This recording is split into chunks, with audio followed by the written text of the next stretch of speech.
Corn? Unicorn? Green unicorn? Hi everyone! Today we will be introducing a very special plant called Philodendron Burle Marx, which translates to variegated unicorn philodendron in Chinese. Despite its Chinese translation, it is not an animal but a plant. Before diving in deeper, let's take a look at the origin of its name. Roberto Burle Marx was a world-renowned Brazilian landscape architect. He is credited with introducing modernist landscape architecture to Brazil and was recognized as a modern nature artist and a designer of public urban spaces. Burle Marx's work had a significant impact on tropical garden design in the 20th century, with water gardens being a popular theme in his designs. He was able to seamlessly integrate traditional artistic expressions such as graphic design, tapestry, and folk art into his landscape designs, creating a unique and innovative style. He was also an early advocate for the conservation of Brazil's rainforests, highlighting the importance of preserving these vital ecosystems long before it became a mainstream issue. There are more than 50 plants that are named after him. He has an extensive plant collection, including hundreds of philodendrons. He keeps over 500 philodendrons at his home, some of which he discovered himself or had named after him, such as the Philodendron Burle Marx.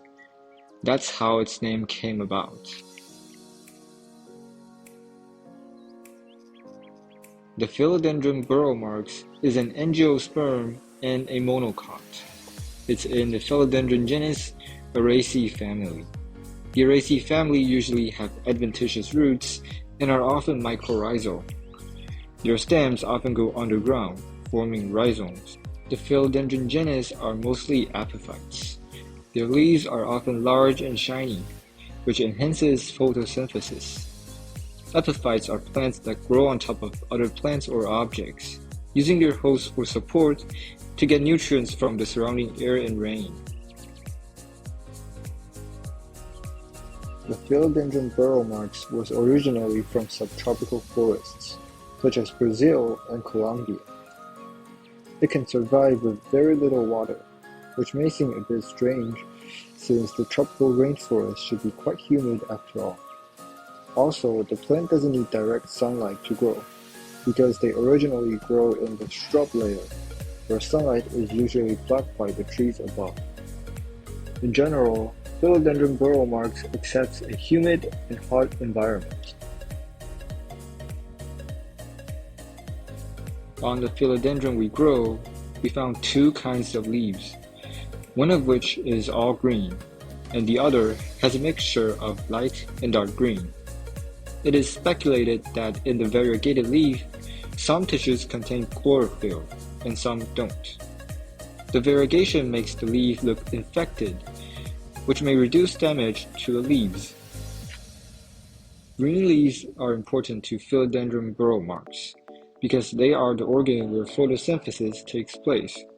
Without the leaves, the plant would become weak. The main function of the aerial roots in philodendrons is to absorb water from the air and rain. They collect decomposed debris around their roots as nutrients.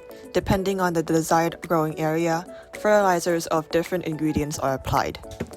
If you want to make the flowers bloom better, you can also apply phosphorus fertilizer. Potassium fertilizer can be applied if you want fruit to be more fruitful. Potassium fertilizer also makes the stems of the plant stronger. On the philodendron we grow, we tend to apply nitrogen fertilizer for the growth of the leaves to make them more attractive. Philodendrons contain low levels of calcium oxalate, which is slightly toxic. Calcium oxalate in philodendrons is formed in needle-like crystals.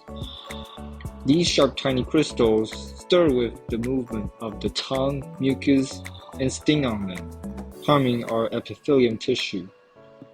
It causes a sense of burning, irritation, and pain. The Burle Marx is a tropical plant, thus is not suited for cold environments. This will cause the leaves to curl and droop, and white or yellow spots may be found on its leaves. This will cause the leaves to die and fall down, which prevent the pathogens from being transmitted to other sections of the plant. The flowers are small and white, but hardly bloom when grown indoors. The Burle Marx also produces dark red berries half a year after pollination. They have the ability to produce aerial roots which can grow into new plants. These aerial roots are also known as adventitious roots, which means they grow from a location on the plant where roots do not typically form. The Burle Marx also reproduces by producing plantlets, also known as offsets. Plantlets are small plants that grow off of the mother plant and can eventually be separated and transplanted into their own pot.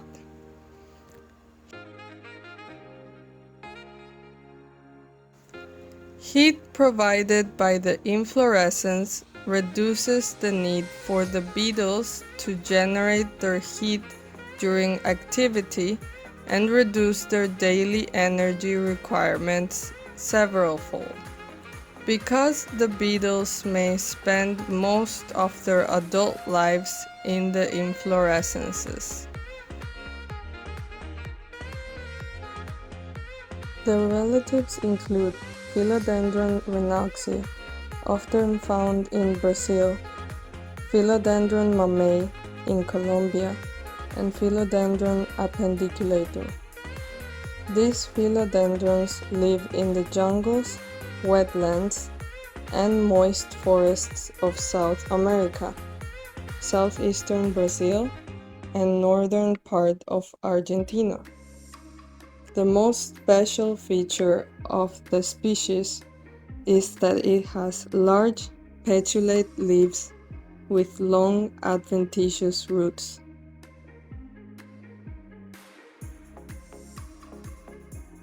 We used sphagnum moss to grow Philodendron Burle Marx and watered it once a week.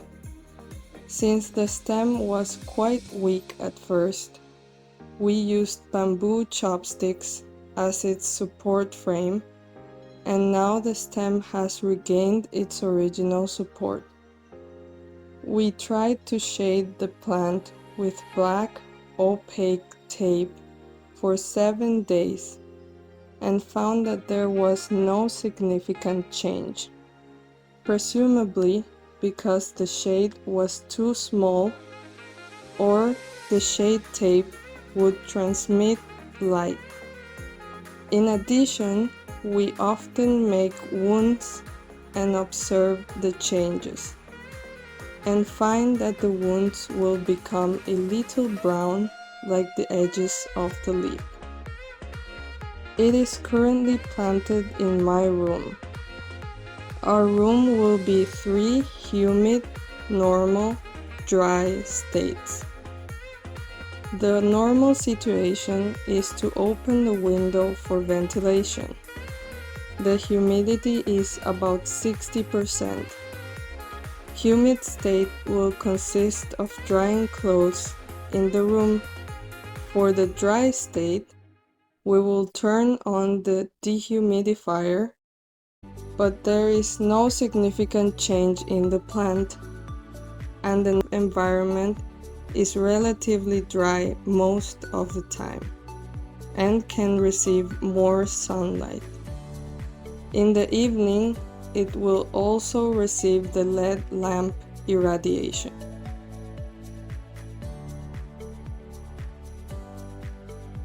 After watching our video, do you think this unicorn is very interesting? It looks good as a landscape plant and is easy to take care of.